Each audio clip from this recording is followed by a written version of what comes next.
Ketika Venesia dikenal sebagai kota air yang menyajikan pemandangan indah dan romantis, maka tidak demikian dengan Makoko, sebuah pemukiman yang terletak di kawasan Lagos, Nigeria, yang dijuluki sebagai Venesia dari Afrika. Bukannya memiliki pemandangan indah dan romantis, kawasan yang berdiri di tepi pantai Laut Samudra Atlantik ini justru menyajikan pemandangan yang tampak kumuh. Bahkan, kondisi lingkungan di sekitar pemukiman ini terbilang sangat menyedihkan. Warna air di laguna tampak menghitam dan berminyak, memancarkan bau menyengat dan menggambarkan kondisi air yang tidak sehat, yang kemudian ditambah dengan limbah dapur yang berserakan di sekitar gubuk-gubuk kayu yang terapung. Dengan demikian, dapat disimpulkan bahwa satu-satunya kesamaan antara Makoko dan Venesia adalah bahwa keduanya sama-sama identik dengan air. Makoko merupakan pemukiman nelayan informal yang tidak memiliki catatan sensus resmi. Karena itu, tidak ada catatan pasti mengenai jumlah penduduk di kawasan ini. Namun demikian, perkiraan sementara menyebutkan bahwa Makoko dihuni oleh sekitar 150 hingga 250 ribu jiwa, yang hanya memiliki akses kepada satu sekolah dasar berbahasa Inggris yang terletak di tengah kawasan ini. Makoko dibentuk pada abad ke-18 sebagai desa nelayan kecil, yang kemudian menyebar dengan cepat hingga membentuk pemukiman besar seperti yang ada saat ini.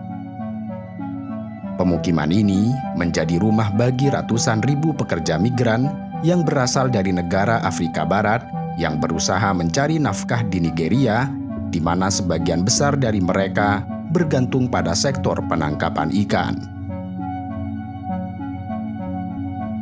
Air adalah bagian yang tidak terpisahkan dari kehidupan masyarakat di Makoko. Karena itu, semua bangunan di kawasan ini bertumpu pada rumah panggung yang dibangun dari kayu yang ditancapkan jauh ke dalam dasar air. Umumnya, rumah-rumah di Makoko dihuni oleh sekitar 6 hingga 10 orang, di mana masing-masing rumah di kawasan ini memiliki sebuah perahu yang difungsikan sebagai sarana transportasi di sekitar pemukiman. Perahu kayu menjadi satu-satunya alat yang digunakan untuk menjangkau setiap tempat di pemukiman terapung ini. Bahkan, perahu sederhana ini juga digunakan untuk memancing dan berfungsi sebagai tempat jualan. Begitu lekatnya kehidupan warga Makoko dengan air, sehingga anak-anak di kawasan ini mulai belajar mendayung perahu kayu saat usia mereka masih 5 tahun.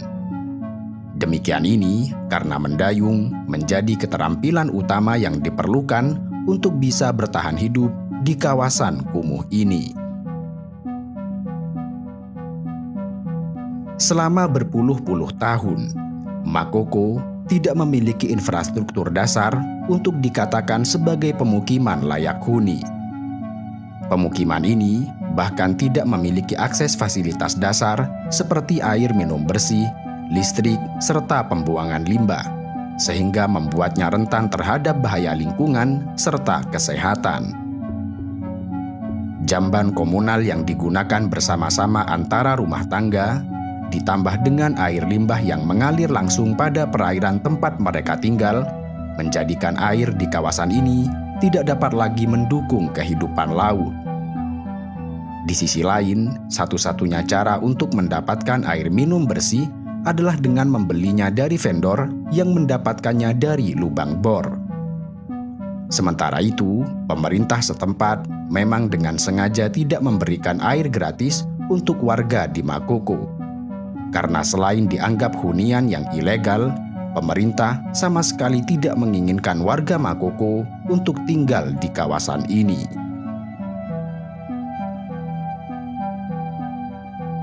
Kendati dianggap sebagai kawasan kumuh yang tidak diinginkan, wisata kumuh justru menjadi kegiatan utama di daerah ini. banyak wisatawan yang datang ke Makoko yang terpesona melihat sifat dan kondisinya.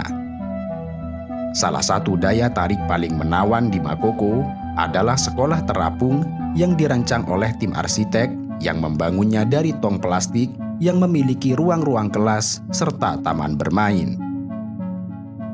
Struktur bangunan sekolah ini dibuat bertingkat 3 lantai, memiliki bentuk bangunan seperti prisma segitiga yang dapat mengapung di atas air dengan dasar bangunan yang terbuat dari 256 drum plastik. Konstruksi mengambang ini dibuat dari kayu lokal, bertenaga listrik dengan panel surya, dan mampu menampung 100 siswa. Tujuan dibangunnya sekolah terapung ini tentu saja untuk memberikan kesempatan kepada anak-anak di Makoko yang tidak memiliki kesempatan untuk mengenyam pendidikan sekolah disebabkan faktor kemiskinan serta faktor geografis yang terbatas.